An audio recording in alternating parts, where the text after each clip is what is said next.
A Comissão do Trabalho, da Previdência e da Assistência Social da Assembleia se reuniu para discutir ações que garantam o bem-estar das crianças e adolescentes órfãos e como protegê-los. Segundo a deputada Ana Paula Siqueira, Minas é o segundo estado com maior número de feminicídios. As tragédias familiares têm como consequência crianças que não convivem com as mães e que muitas vezes também não conseguem se relacionar com o pai. A deputada é autora de um projeto de lei que institui a Política Estadual de Proteção e atenção integral aos órfãos e órfãs do feminicídio. Nós tivemos um caso agora mais recente, dentre muitos casos, mas esse me marca também, porque ele é um crime de feminicídio cometido por um homem jovem, de 25 anos de idade, que mata a mulher, sua esposa, de 23 anos de idade, diante da filha de 4 anos de idade.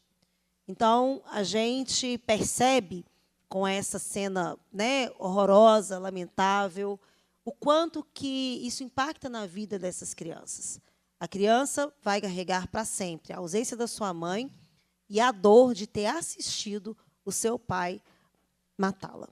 Paola Domingues é promotora de justiça e coordena o Centro de Apoio Operacional das Promotorias de Justiça de Defesa de Direitos da Criança e do Adolescente. Ela elogiou a iniciativa da deputada de apresentar o projeto de lei que amplia o cuidado com essas crianças. Chamar a atenção para essa população que, de fato, é uma população não vista, uma população invisibilizada. O professor Milton também falou, quando nós temos vítimas indiretas de um crime, essas vítimas, muitas vezes, elas são realmente deixadas de lado e não são computadas. Que oportunidade importante para que a gente verifique não apenas a necessidade de uma mudança nas políticas de assistência social, mas, sobretudo, mudanças na política de saúde mental, que nós pensemos em políticas de saúde mental que, de fato, possam acompanhar as vítimas de violência, as vítimas de traumas nas suas mais diversas formas. Cerca de 44 mil crianças ficam órfãs de ao menos um dos pais no Brasil por ano desde 2021. É o que aponta um levantamento feito pela Associação Nacional dos Registradores de Pessoas Naturais. Os dados foram colhidos a partir do cruzamento dos CPFs dos pais existentes nos registros de óbitos, com os de nascimento dos filhos. Uma das causas do aumento do número de órfãos teria sido a pandemia de Covid-19. A professora da PUC trouxe dados de uma pesquisa feita pela universidade e que estudou os impactos da Covid na vida de crianças e adolescentes. Um exemplo é o caso Ana, nome fictício de uma menina de 11 anos que perdeu a mãe na pandemia. Essa criança, na época, 11 para 12 anos, Ana, eu mudei os nomes, tá, gente, para preservar a imagem.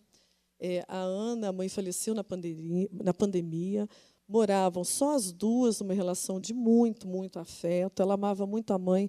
A mãe era a pessoa que fazia tudo para ela. É que levava na escola, é que fazia o bolo junto, é que ensinava, é que dialogava. Elas estavam muito juntas. Os outros irmãos eram mais velhos, já tinham vida própria, e aí a Ana vivia com essa mãe. Ela tinha contato com os irmãos e sobrinhos, porém não eram tão apegados. Com o falecimento da mãe, a irmã manicure assumiu, de modo informal, os cuidados com Ana. Contudo, esbarrou em algumas dificuldades, como Ana entrou num estado enorme de depressão com a morte da mãe. Ela tinha uma adolescente obesa. Essa obesidade dela se agravou. Ela enfrentou diversos problemas de saúde. Ela teve que fazer uma cirurgia urgente. E, na escola, também sofreu muito bullying, além de dificuldades de locomoção por causa do peso em excesso.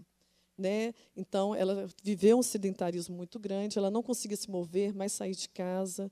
Como não tinha guarda judicial, isso é uma coisa, doutor José Honório está aqui, que bom, importante, ela enfrentou muitas dificuldades para conseguir consultas, matrícula na escola, acompanhamento médico, psicológico para adolescente. Milton Alves é secretário executivo da Coalizão Nacional Orfandade e Direitos. Segundo ele, 10% dos pais de órfãos mineiros morreram por causa da Covid. Ele disse que o Estado não utiliza nenhum protocolo para lidar com as crianças. Milton abordou outra face dessa realidade: crianças privadas de conviver com as mães por motivo de prisão. Por que isso significa orfandade de pai vivo? Porque isso isenta o Estado brasileiro de garantir condições adequadas para a punição. Punição não deveria significar a punição da criança, nem do bebê recém-nascido. Parte do encarceramento em massa no Brasil é uma política que não ajuda definitivamente, principalmente a primeira infância. Há outras formas de pensar a responsabilização criminal e que a nossa cultura punitivista não aceita. A Defensoria Pública tem uma coordenação especializada para atender crianças e adolescentes vulneráveis. Uma das dificuldades é a burocracia para garantir direitos das crianças órfãs, como, por exemplo, quando o Cadastro Único para Programas Sociais, o CadÚnico, é cancelado com a morte do titular e a assistência fica interrompida. A proposta apresentada na reunião é que os cartórios de registro passem a comunicar a morte aos órgãos de assistência social. A defensora explicou como funciona a rede de atendimento. Podemos também pensar em dimensões coletivas, de ações coletivas, não só ações judiciais, mas de ações estruturais, de ações públicas, como, por exemplo, tivemos em Brumadinho, em que a Defensoria reuniu as coletivas e perguntou quais são as suas necessidades. E, por meio disso, nós criamos estratégias jurídicas e extrajudiciais para que essa orfandade seja defendida.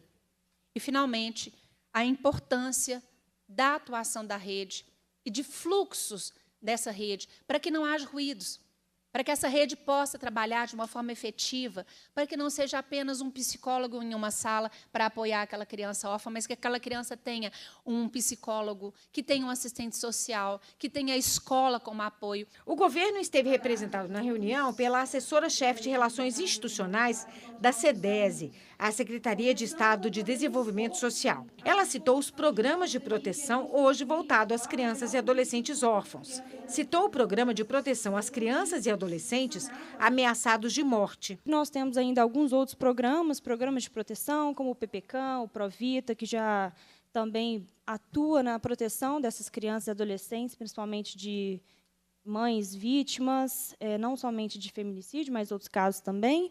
E aí o PPCAM, para aqueles que não conhecem, é o Programa de Proteção de Crianças e Adolescentes Ameaçados de Morte, e eles se encaixam, muitas vezes, nos casos em que a mãe sofre feminicídio ou que a própria criança, a vida dela é colocada em risco.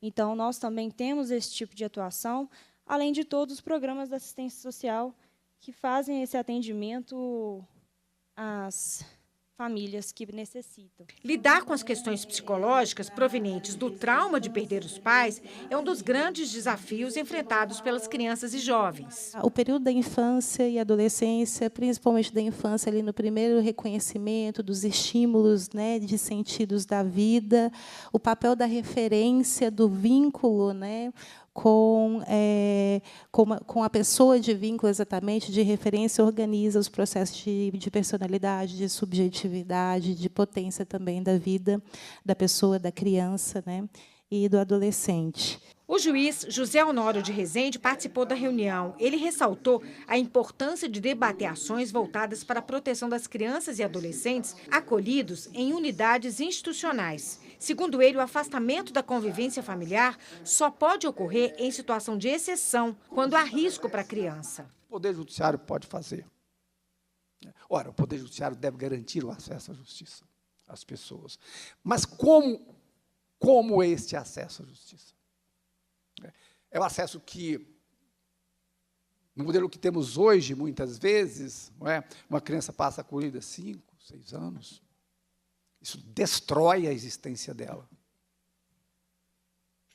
Quando olhamos para isso, por várias razões, talvez todas tecnicamente justificadas, mas temos que compreender que o modelo é disfuncional, o modelo precisa ser revisto. Andressa Oliveira, do Conselho Estadual dos Direitos das Crianças e Adolescentes, fez um apelo à sociedade para que todos se unam em proteção às crianças e jovens órfãos. Gostaria de finalizar aqui convocando a todos os presentes que se comprometam com essa causa, porque ela não é uma causa só dos conselhos, dos fóruns, dessa casa, mas é de toda a sociedade. Então, é importante que a gente continue, né, pensando aí nessa realidade, que até então estava esquecida ou não tão visibilizada. E é importante esse trabalho conjunto, né, de forma coordenada, integrada, para que nenhuma criança e nenhum adolescente seja esquecido.